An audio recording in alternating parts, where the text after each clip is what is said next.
The definition for the Oxford Dictionary of assumption is a thing that is accepted as true or as certain to happen without proof. And we allow our preconceived notions about what is assumptions or the law of assumption, and it turns most people off. When really and truly, I don't believe common sense can be used to describe the law of assumption. So if you are someone who has kind of thrown off the law of assumption and never really been interested in knowing what it is because the term assumption has turned you off, then this video is for you. But first, before we dive into it, make sure to subscribe. I post videos like this every single week, and I love connecting with you guys and bringing fresh ideas to make your life a lot better. All right, so the law of assumption was started way back when by Neville Goddard, who was a very popular person who was a metaphysicist that created a lot of different things and methods for us to have a better life. And the biggest thing is a law of assumption.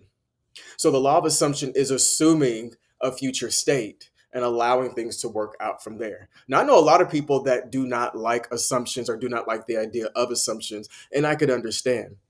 But I do believe that this is rooted upon bias, around bias that you picked up from your mother and father and people in your community based upon the usage of assumptions. How many times have you heard assumptions make an ass out of you and me?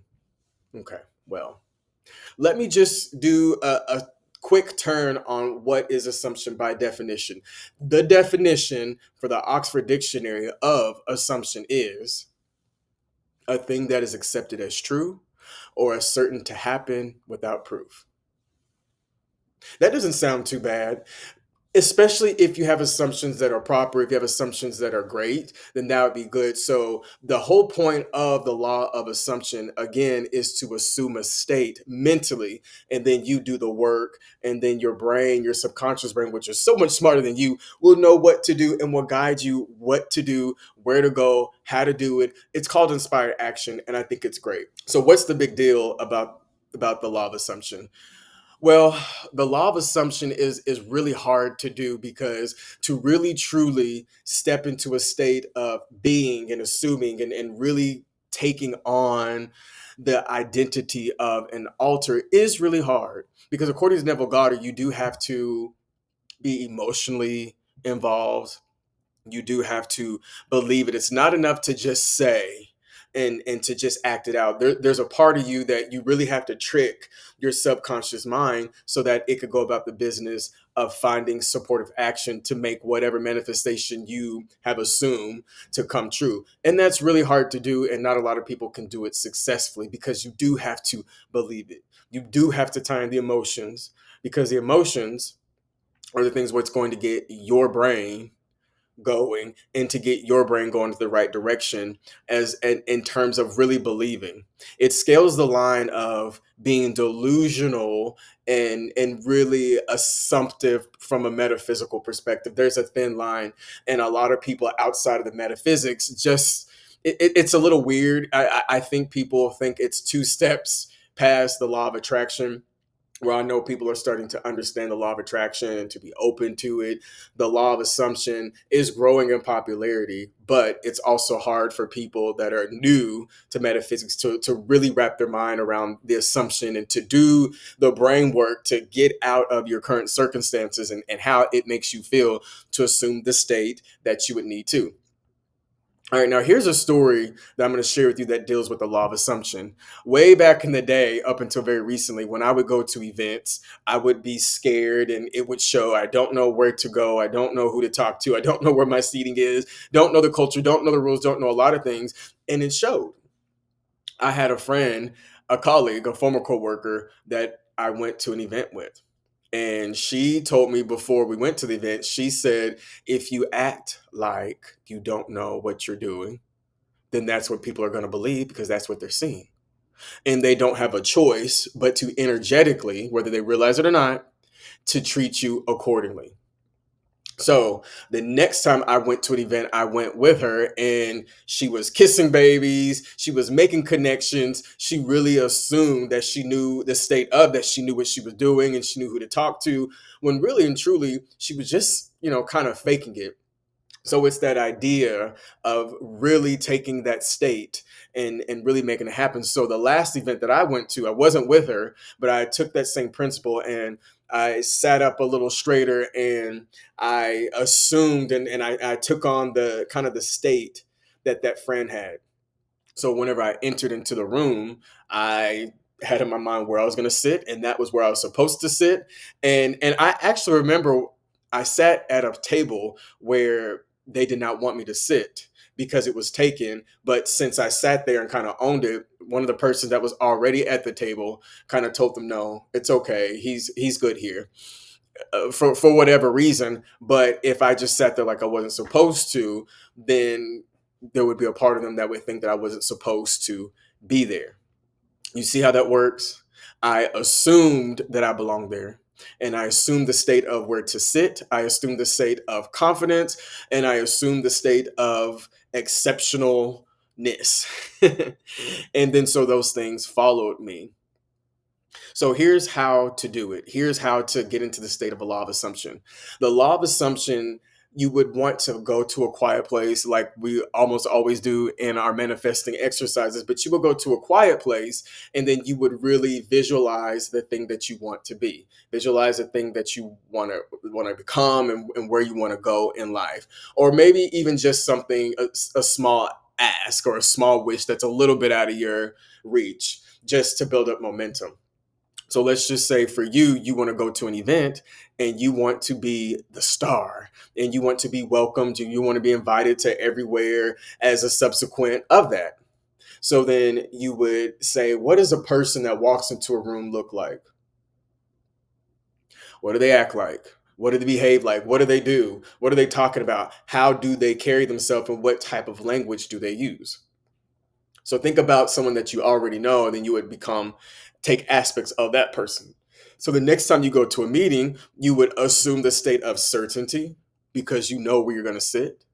You're going to assume the state of confidence because that's what you're going to exude. If you went in there without confidence, with body language like this, then they're going to treat you accordingly, and you may not work out the connections that you would want to. So the people that love to network are really good at the law of assumption, whether they realize it or not. Extroverts that love networking events are master law of assumption people. And you can really learn from that. And I do think taking the stance of visualizing you as a successful, confident person the next time you go to a meeting or an event is really good exercise on building up momentum for the law of assumption. So one day you could build up enough momentum to where you could assume the state of somebody with a high job, with the lover of your dreams, or the life that you really want. Either way, the law of assumption is a very powerful tool, but the way that it works is it starts subconsciously into your brain.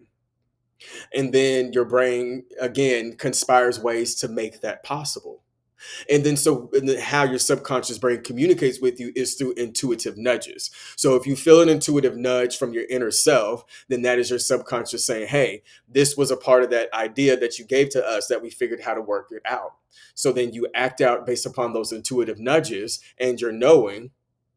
And then somewhere between you acting it out and the results, that space in between is when the universe comes in and the magic happens.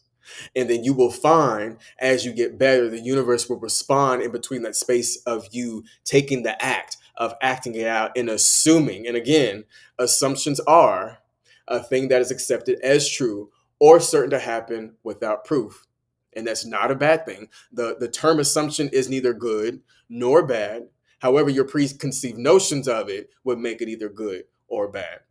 So if you take up the idea that assumptions neither are good or bad, it is what it is in manifesting, and you assume the state and use it properly as a tool, throwing out your bias about it, your unconscious bias maybe even, then you will find that you will have an easier time to manifest. And even logically, the law of assumption works really well because you could really see the idea behind the law of assumption that you've played something into your mind so much that it has been programmed into your brain.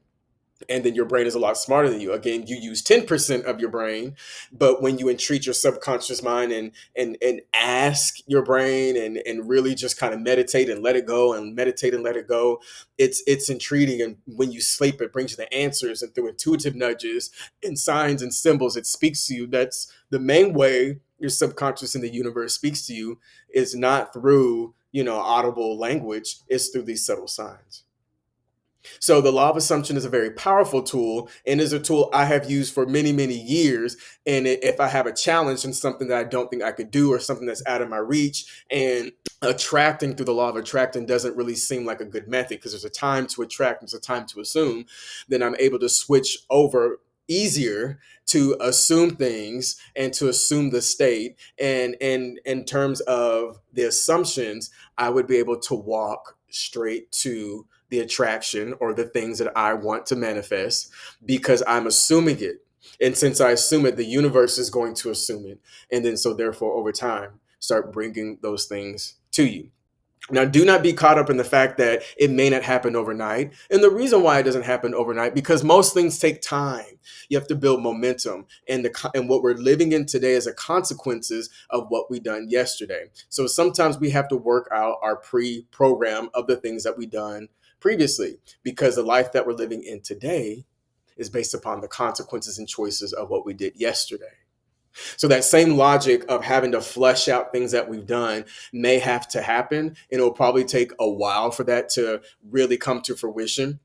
But once you pass all those programs and worked out all your unfinished business, and you're living in the consequences of positive behavior from the past self that got this, and not just the current self, you will see that it will be easier for you to assume things, and it'll be easier for you to reach the manifestation of your dreams. Before we close, I do have an announcement to make, that my Law of Attraction Manifesting Mastery course is now out, and the link is in my bio in the information below. So you could take a look there, and I look forward to working with you there and helping you build the life that you want through the Law of Attraction Manifesting Mastery course.